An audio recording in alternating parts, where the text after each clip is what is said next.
there have been a lot of things that we can be impressed about. The defense, the offense, the rotations by Monty Williams.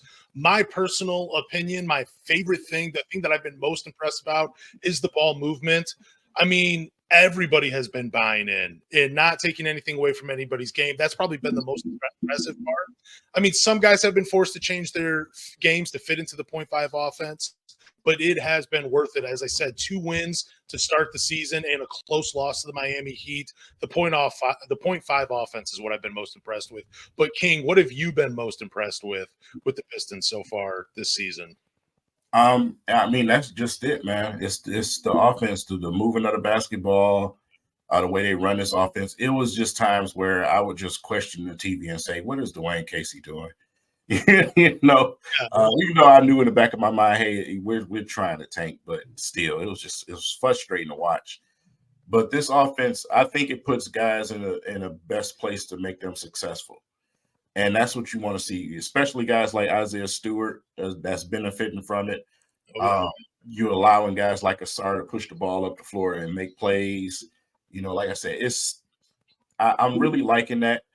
Obviously, just to see Cade flourish the way he is over these 3 games and establish himself as a young up-and-coming star in this league, it's all working well. It's all even for Killian Hayes, even though he had a tough game, 2 games back, he couldn't knock down a 3. Hey, the mid-range was working just fine that game. So, Monty already mentioned that listen, he has no problem with guys shooting the mid-range. And that we know that's one of Cade's butter spots too. So, like I said, whatever works. And I think that's what they're doing right now. And I'm liking what I'm seeing.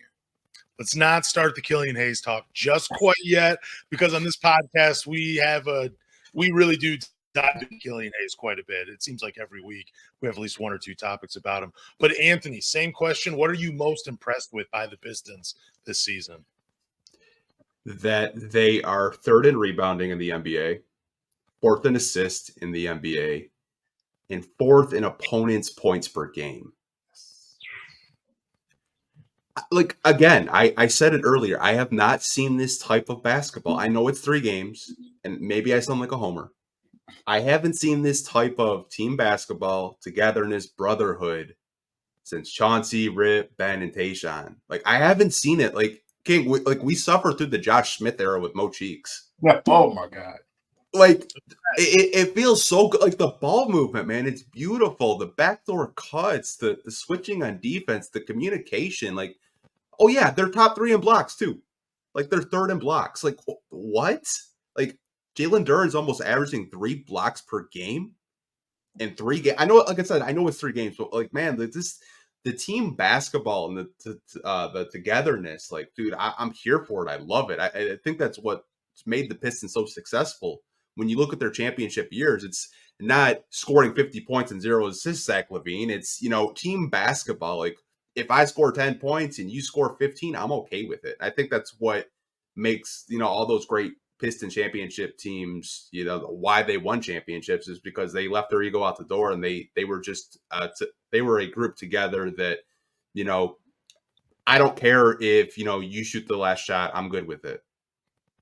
Yeah, no, I mean, everything about this team, like you were saying, just the way they're holding opponents, how many 3 guys averaging double digits in rebounds. Jalen Duren, I mean, I thought maybe he'd average like 13 points per game. And I mean, it could drop. You never know. Like you're saying, it's only 3 games, but average 18 and 15 with 3 blocks, 4 assists, a steal per game, shooting 80% from the field, hitting his free throws. Cade actually getting to the line. Killian Hayes, small improvement. Isaiah Stewart, like, looking like nobody is going to question the contract ever again, because now it's starting to look like it could be a bargain at what he's getting paid. Everything about this team has just been impressive. Like, it's hard to complain. And again, it is only 3 games, but damn, it's a good 3 games, and it just caught all of us. I think it's safe to say it caught all of us off by surprise. Yeah, absolutely. We're a little bit older, right? Yeah. It's a lot of young Pistons fans out there.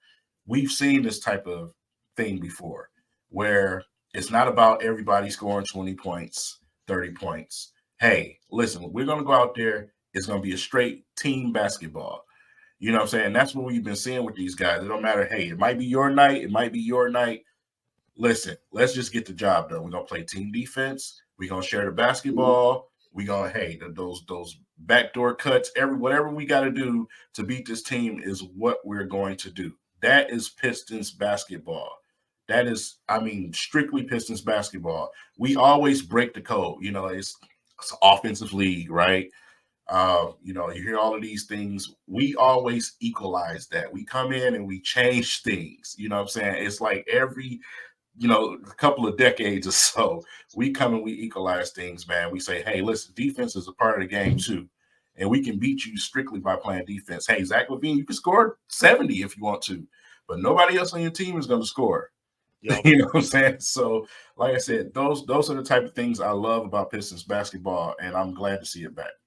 Yeah, man, it seems that's another thing I don't want to get into this too much, but like for the younger Pistons fans, it's pretty cool now that they get to see a team like this. Because man, just a couple years ago, we were rooting for Svi Mykhailiuk. No offense to him, but that dude has 1 foot out the door in the NBA. And, I remember guys comparing him to Klay Thompson and getting hyped about that guy.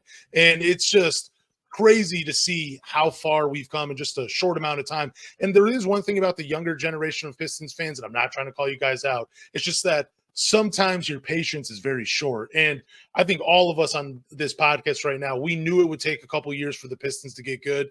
Again, it's only 3 games, but I believed in Troy Weaver. I believed he was going to do those things, and we're starting to see his plan and, actually come to fruition. Like, this is what he wanted just in these short amount of games. This is how he expected the team to play. And they're just young. They're not even hitting their primes yet. And I know I'm going all over the place, but for the young Pistons fans, enjoy this ride while it happens, because it's going to be a roller coaster ride all season. It's going to be some highs, going to be some lows. But also just remember to be patient and that this is a long process to build a winner. Like, we sat through some bad years before the Pistons won the championship. Before Rasheed Wallace got here, we were a 50-win team in the Going Work squad. And it was fun to see 50 wins, but we didn't have that player that had pushed us over the hump. And we all knew once we get that one guy, we are going to be a force in the NBA. And that's what happened. So for the young generation, again, enjoy this, but also just be patient, because, man, it takes a while to build a contender. But I think we're starting to see a potential Eastern Conference contender coming in Detroit. It may not be this year, it may not be next year, but in the short future, I believe this team will do it.